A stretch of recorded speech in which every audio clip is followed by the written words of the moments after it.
દહેગામ ખાતે નવી બનતી તાલુકા પંચાયત કચેરીમાં આટલી બધી ગરમીમાં એન્જિનિયર દ્વારા મજૂરોને કામ કરાવવામાં આવી રહ્યું છે, જેમાં એક બાર મજૂરોનો સમાવેશ થયો છે।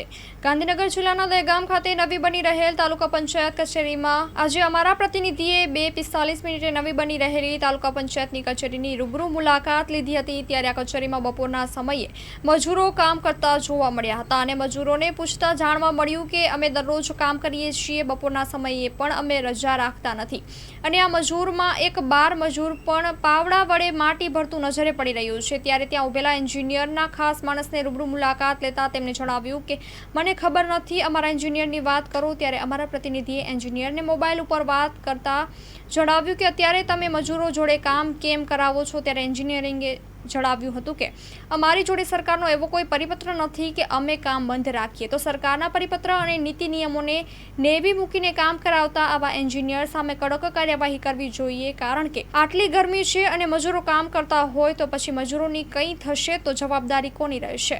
દહેગામ ખાતે નવી બની રહેલી તાલુકા પંચાયત કચેરીમાં 1 થી 3ની વચ્ચે મજૂરો કામ કરતા જોવા મળ્યા। એન્જિનિયરની સરકારના પરિપત્રની કોઈ ખબર નથી તેવા ખોટા જવાબો આપે છે। Story report by Agarsinh Chauhan, Harsoli, Dahegam, જિલ્લો ગાંધીનગર। દહેગામ તાલુકામાં બની રહેલી નવી તાલુકા પંચાયત કચેરી ખાતે આજે મેં મુલાકાત લીધી છે અને આ મુલાકાતમાં જ એવી માહિતી પ્રાપ્ત થવા પામી છે કે સરકારનો 1 થી 4 સુધીનો પરિપત્ર બહાર પાડે છે, 1 થી કે મજૂરે કોઈ પણ કામ કરવું નહીં। તો અત્યારે 1 થી 4ના ગારા વચ્ચે અત્યારે આ મજૂરો અહીંયા કામ કરતા દેખાઈ રહ્યા છે અને સરકારના પરિપત્રનું ખુલ્લે આમ ઉલ્લંઘન થતું દેખાઈ રહ્યું છે। તો શું આ તંત્ર ક્યારે જાગશે? Agarsinh Chauhan, TV news, Dehgam. શું નામ છે આપનું? વિશાલભાઈ, અત્યારે અહીંયા જે નવી તાલુકા પંચાયત કચેરી બની રહી છે, તો અત્યારે તમારા મજૂરો કામ કરી રહ્યા છે અને સરકારનો પરિપત્ર છે કે 1 થી 4ની વચ્ચે કોઈ પણ મજૂરનું કામ કરાવવું નહીં, તો એ વિશે તમારું શું કહેવું છે?